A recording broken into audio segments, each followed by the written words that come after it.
Embora eu não conheça você, nem saiba onde você está, mas eu já me considero um amigo seu, ou pelo menos você me considera como seu amigo. Acho que é mais fácil pensar assim, porque depois de todas essas aulas sobre a Bíblia, a origem da Bíblia, revelação, inspiração, iluminação, formas como a Bíblia tem sido transmitida, eu acho que a gente já se pode considerar amigo. E eu queria muito, muito, muito que você fosse, sobretudo, um amigo de Jesus e que você amasse a sua palavra como Ele quer de fato que você ame, que você reconheça a importância desta palavra ao longo da história e, sobretudo, para a sua vida hoje.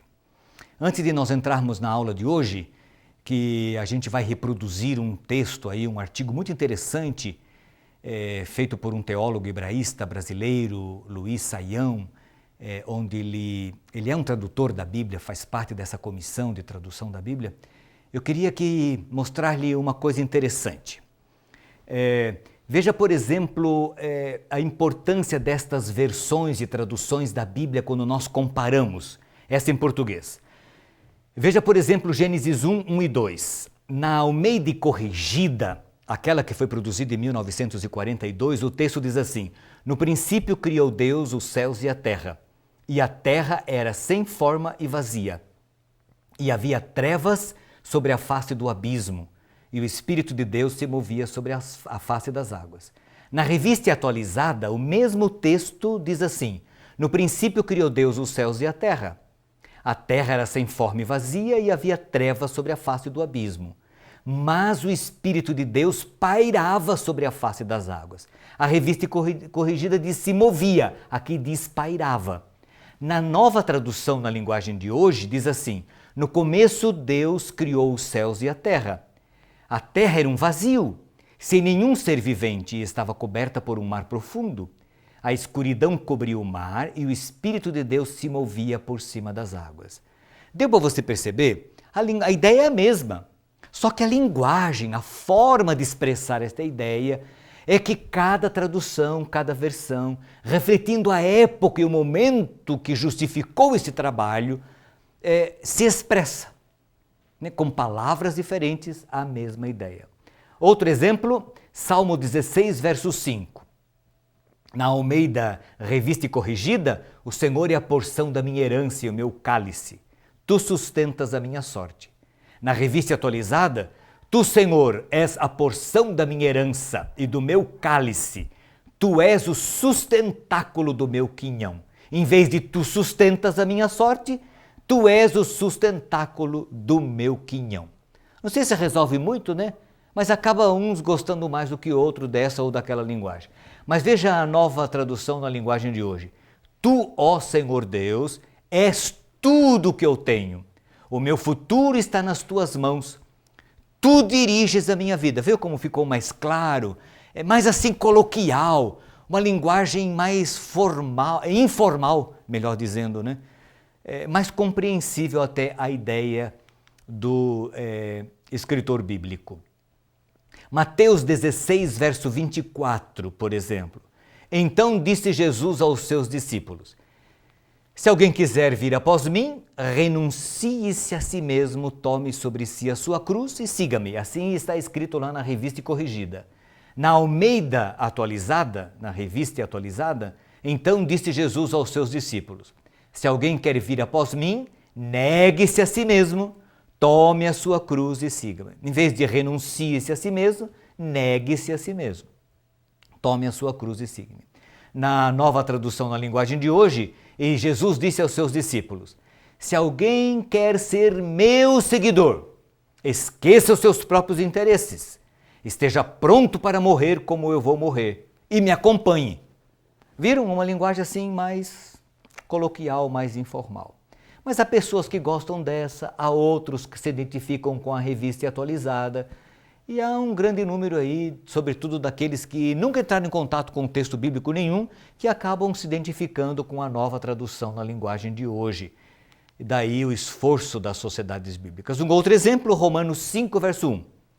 Revista e Corrigida, sendo, pois, justificados pela fé, temos paz com Deus por nosso Senhor Jesus Cristo. Almeida Revista e Atualizada. Justificados, pois, pela fé, tenhamos paz com Deus por nosso Senhor Jesus Cristo. E a nova tradução na linguagem de hoje, agora que fomos aceitos por Deus pela nossa fé, ou pela fé nele, ou nossa fé nele, temos paz com ele por meio de nosso Senhor Jesus Cristo. Só para você ter uma ideia da necessidade e da importância destas diversas traduções, porque todas elas, essas versões e traduções para a língua portuguesa, elas estão aí acessíveis. E nós temos outras, né? Nós temos a NVI, que é a tradução, a nova versão internacional, que foi traduzida para o português, que aliás é a Bíblia com a qual eu particularmente me identifico e gosto muito de fazer a leitura bíblica nela, né? O meu ano bíblico, etc. Aliás, quando eu vou pregar, normalmente eu não uso a nova versão internacional. Eu uso a revista e atualizada, porque é a Bíblia que os irmãos, de maneira geral, usam em nossas igrejas. Então, para que não haja dificuldades de linguagem, né? Embora eu saiba que a ideia é a mesma, para facilitar a compreensão das pessoas, eu acabo usando em meus sermões a revista e atualizada. Mas na minha leitura pessoal, eu gosto da nova versão internacional. Existe a Bíblia Almeida do século XXI, certo? Que foi um trabalho muito interessante conduzido pela Vida Nova, né?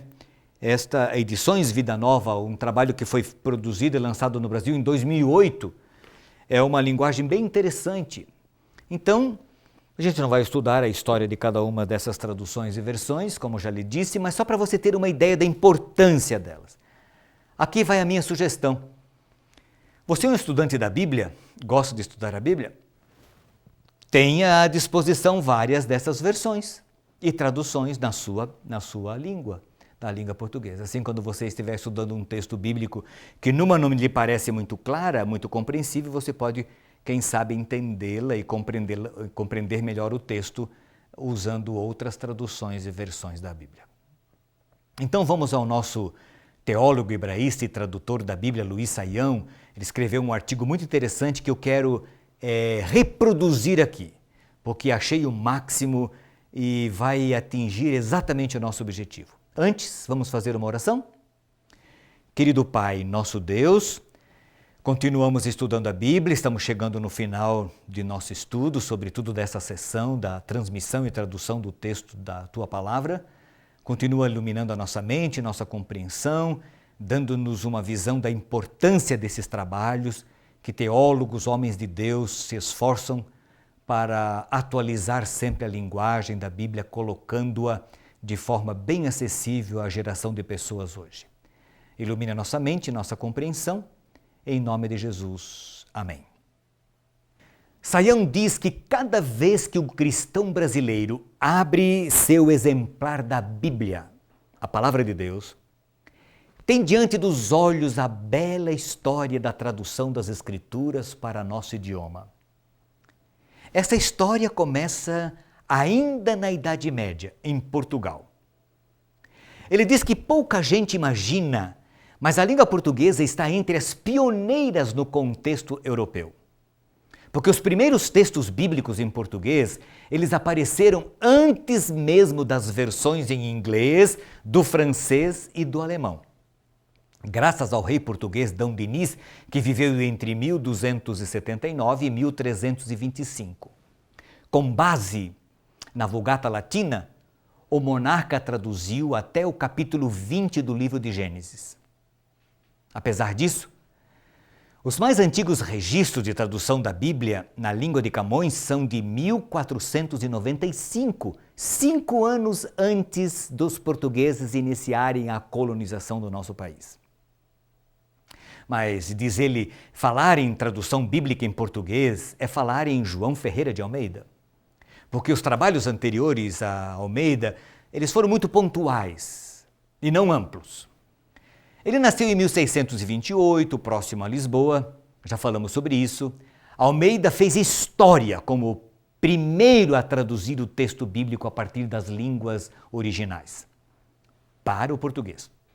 O Novo Testamento de Almeida foi completado em 1676 e acabou sendo publicado em 1681 na Holanda.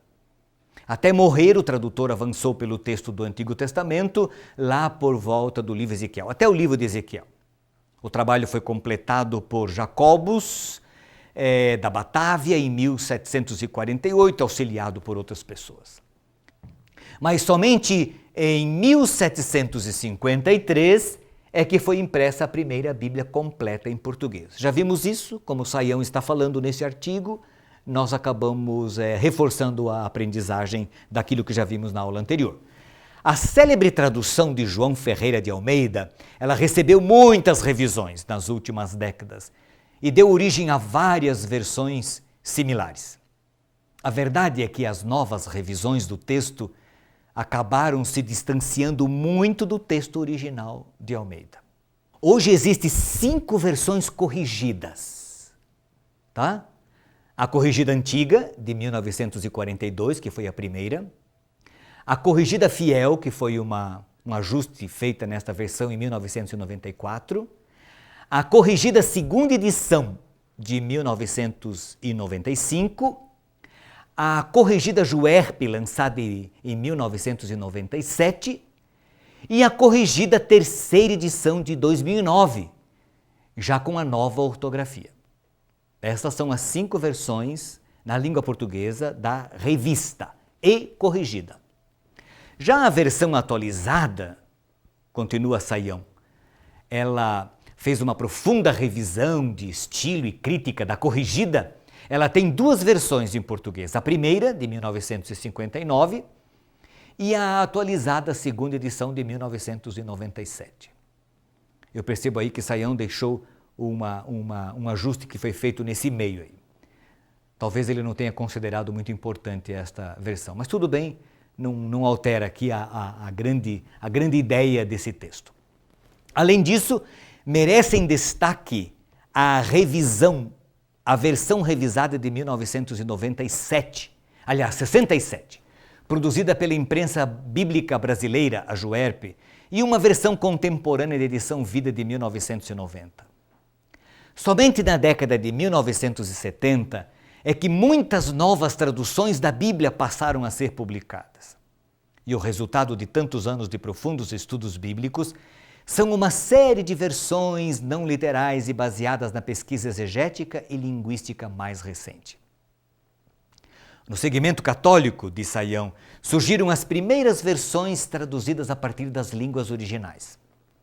Em 1976, foi publicada a famosa Bíblia de Jerusalém, erudita e repleta de notas técnicas.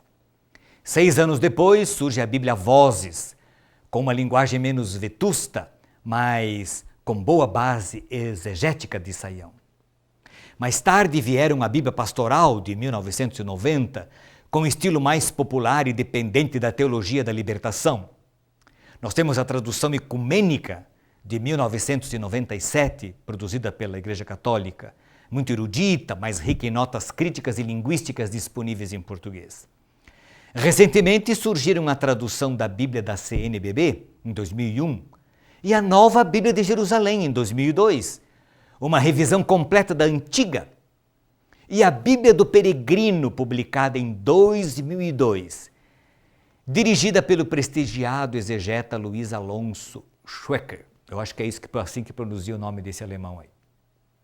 No meio protestante foram publicadas pela Sociedade Bíblica do Brasil, a Sociedade Bíblica Brasileira, a popularíssima Bíblia na linguagem de hoje, em 1988. Suas características são uma linguagem popular de Saião, uma tradução mais flexível, mais baseada em exegese erudita e respeitada com um enfoque teológico bem mais aberto. Depois dela, ainda veio a nova tradução na linguagem de hoje, em 2000, ainda mais coloquial. No mesmo ano foi publicada a nova versão internacional, a NVI, pela Sociedade Bíblica Internacional. Trata-se de uma versão caracterizada por precisão técnica, linguagem atual, fluência, riqueza exegética e foi muito apreciada por ser genuinamente evangélica em sua abordagem teológica. A NVI foi um projeto elaborado por cerca de 20 estudiosos que durou 10 anos. Em 2008 é lançada uma revisão profunda de Almeida por um grupo de editoras evangélicas de peso, Joer, Piágonos, Vida Nova e Atos. Esta é a chamada versão Almeida do século XXI. Trata-se de uma versão que pode ser definida por sua exatidão e fluência, sem abrir mão da tradução. Da tradição, aliás. Você está percebendo aí? Quantas versões, quantas traduções. E é por isso que Saião diz assim, o desafio de traduzir a Bíblia começa com a questão do texto original a ser adotado. É de conhecimento geral que nós não temos os manuscritos originais da Bíblia. São milhares de cópias guardadas em bibliotecas, museus, instituições religiosas de todo o mundo. Todas as traduções são feitas a partir destas cópias. E sempre que se quer lançar uma nova tradução, é preciso um trabalho minucioso de crítica textual muito bem feito com esses manuscritos originais, para se obter o máximo de fidedignidade, ou, em outras palavras, chegar-se ao texto mais próximo destes originais que temos disponíveis. Graças a Deus, a Bíblia é um dos livros mais bem preservados ao longo da história. Cada resultado desse trabalho está na Bíblia hebraica, na Septuaginta. O Antigo Testamento baseado no texto massorético, no Novo Testamento grego editado por Eberhard, Nestlé e Kurt Aland, ambos publicados pela Sociedade Bíblica Alemã. Então o fato é que quase todas as traduções bíblicas do mundo atual baseiam principalmente nesses textos que acabei de mencionar, considerados o consenso pela vasta maioria dos estudiosos da área. Apesar da grande concordância entre eles, existem algumas variações entre manuscritos sinalizadas nas traduções da crítica textual e contemporânea e às vezes colocadas nas notas de rodapé. Das versões em português, somente a versão corrigida de Almeida não se utiliza do texto crítico do Novo Testamento. A diferença entre as duas versões neotestamentárias no original é de cerca de 1%, sendo que a inversão de Jesus Cristo para Cristo Jesus é a principal diferença. Deixando a crítica textual de lado, é preciso salientar que toda versão bíblica tem e precisa ter uma linha teológica, aspecto sobre a qual é impossível uma neutralidade absoluta. Assim nós temos uma divisão clara entre versões católicas e versões protestantes. Além da inclusão naquelas dos chamados livros apócrifos, que aparecem nas versões católicas, ainda vamos encontrar uma terminologia específica nessas traduções católicas. Em certas passagens bíblicas, as traduções protestantes usam a expressão arrependei-vos, enquanto que algumas traduções de inspiração romana dizem fazei penitência. A Bíblia de Jerusalém, por exemplo, chega a usar a palavra hóstia em Romanos 12, 1-2. Já a versão pastoral é claramente alicerçada na teologia da libertação. Uma simples lida nos títulos do texto, por exemplo, de Êxodo 4, não deixará nenhuma dúvida sobre seu enfoque marxista na leitura da passagem. Então veja, o que Saião está tentando dizer? Que quando um grupo de especialistas decide fazer uma tradução, uma versão da Bíblia, a primeira preocupação destes estudiosos é com os textos, os manuscritos que usarão para fazer essa versão e essa tradução para a língua que desejam traduzir. Outra preocupação é com o texto teológico, né? A teologia que está por detrás. E aí ele citou o exemplo das diferenças básicas de algumas palavras e algumas expressões que aparecem nas Bíblias protestantes e nas Bíblias católicas. Por quê? Por causa da influência teológica em cima do grupo daqueles estudiosos que estão trabalhando na tradução do texto bíblico para a língua portuguesa. A versão Almeida corrigida, ela costuma ser a preferida pelas denominações evangélicas mais conservadoras do país. Enquanto que a nova tradução na linguagem de hoje, ela é mais usada por grupos que adotam uma linha teológica mais aberta. Ok? Daí a diferença.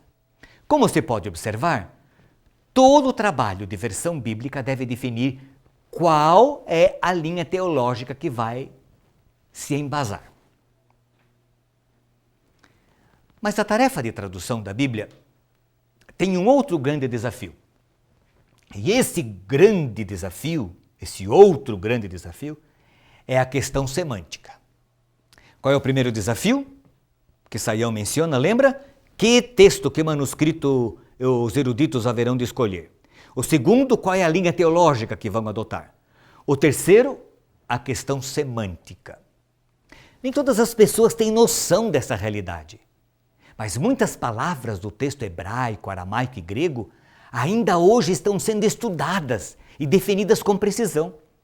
Mesmo que tais termos sejam minoria, em muitos casos eles podem representar difíceis problemas de tradução. O impacto das descobertas da arqueologia, como a dos manuscritos do Mar Morto, dos estudos de línguas como o acadiano e o ugarítico, e do desenvolvimento da linguística foram extremamente importantes para que fosse possível nós termos um conhecimento mais objetivo de alguns vocábulos bíblicos e de como traduzir melhor estes vocábulos. Os novos léxicos, por exemplo, dicionários teológicos técnicos, elaborados principalmente por estudiosos alemães, trazem muita informação semântica preciosa para que os tradutores, os revisores do texto bíblico, possam escolher a melhor forma, a melhor maneira de se verter, de se traduzir determinados textos. É por essa razão que as versões mais recentes levam grande vantagem sobre as versões mais antigas, porque essas novas foram preparadas já com esse acesso, ao resultado dessas descobertas e pesquisas atualizadas, que permitem a tradução ser mais precisa, uma palavra de Deus assim mais clara. Diante de tudo isso, fica a grande pergunta de Saião. Uma pergunta que não quer calar e que nos incomoda ainda e que muitos fazem. Qual é a melhor versão bíblica? E Saião diz, esta pergunta não tem resposta. Por quê? Porque afinal todas têm seus méritos. Mas é preciso também que tenhamos um foco bem claro. Uma versão pode ter um valor histórico, literário, teológico. E se o objetivo é comunicar a mensagem da Escritura para o povo comum, eu tenho que encontrar uma outra referência, que é a dinâmica da língua. E isso vai exigir com que revisões do texto se tornem compreensível e impactante a palavra de Deus. Ninguém hoje se atreveria a usar a versão de Almeida de 1681, porque a linguagem usada ela se tornou incompreensível para o leitor de hoje. Não precisamos nem ir tão longe. Por outro lado, algumas traduções antigas ainda usam termos praticamente desconhecidas hoje. Veja a palavra vitupério, chocarrice, impudicícia, que aparece aí em algumas Bíblias. E tantos outros arcaísmos. Além disso, toda versão bíblica ela precisa passar por revisões de tempo em tempo. Ela precisa eliminar anacronismos, contemplar as mudanças de significado que muitos termos sofrem ao longo dos tempos. Deu para você perceber que não existe uma versão, uma tradução da Bíblia que alguém pode dizer assim, esta é a versão, esta é a tradução, esta é a melhor que nós temos na língua portuguesa. Ela pode até alguma pessoa achar que para ela esta é a melhor tradução, mas não é. Algumas têm valores históricos, outros têm valores semânticos, outras... Bom, enfim, a tarefa de traduzir a Bíblia é um mistério, aliás, é um ministério permanente da igreja. A igreja nunca deve renunciar a esse ministério. Nunca pode dizer, acabou-se, acabamos. A comunidade cristã deve abrir seu coração e apoiar todos os esforços de tradução das Escrituras Sagradas. No caso das línguas que em pleno século XXI ainda não possuem, sobretudo, nenhuma versão da Palavra de Deus. Não sei se você sabia, mas existem grupos minoritários, inclusive dentro do próprio país, do próprio Brasil, línguas faladas por indígenas, por 300 pessoas, 400 pessoas, que é um desafio das sociedades bíblicas colocar pelo menos parte do texto bíblico para estas línguas, para estas pessoas. Muitas dessas línguas não são grafadas, elas são faladas e não se sabe escrever. E aí, além do trabalho de traduzir a Bíblia ou porções da Bíblia, e a Sociedade Bíblica Brasileira, quando ela vai fazer uma tradução da Bíblia para estas línguas minoritárias, ela começa com o Evangelho de João, depois os outros evangelhos, o Novo Testamento, para depois partir para o Novo Testamento. Este é o grande desafio das sociedades bíblicas internacionais, da Sociedade Bíblica Brasileira, colocar a palavra de Deus às pessoas que não têm acesso a ela, além de aprimorar, aperfeiçoar o texto da palavra de Deus que nós já temos em nossas mãos. E que Saião acabou de mencionar nesse artigo que ele escreveu, que eu achei interessante partilhar com você. Esses são os desafios da produção do texto bíblico, a palavra de Deus.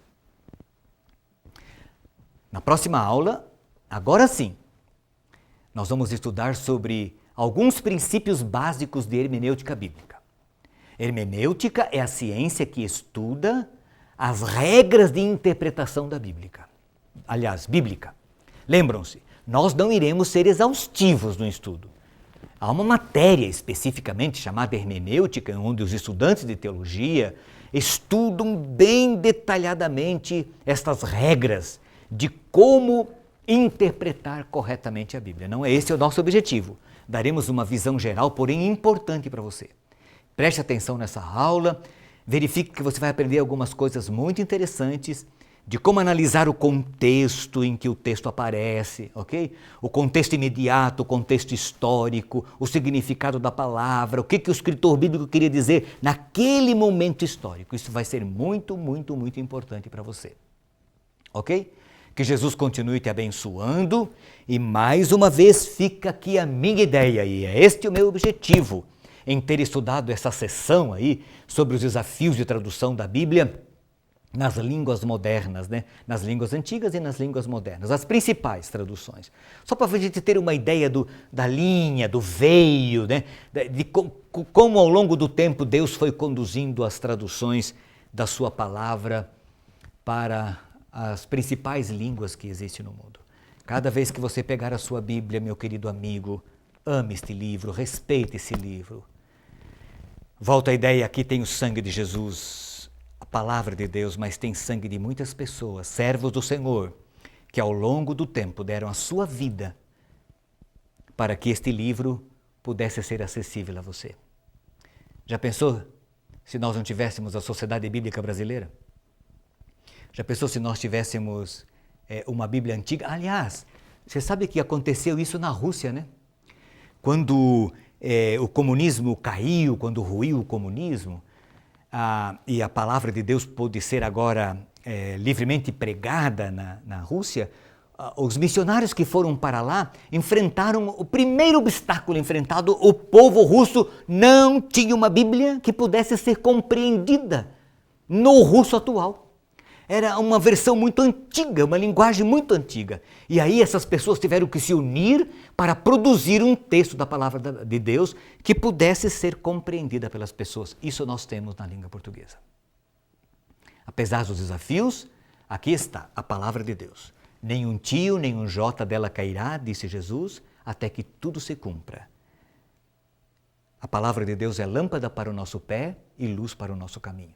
Que Deus abençoe você.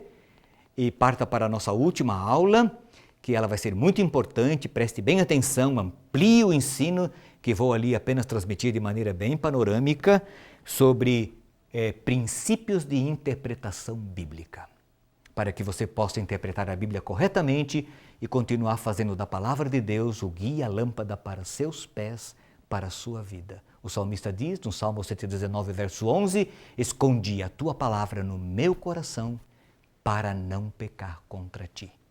Faça isso. Que Deus nos abençoe. Amém.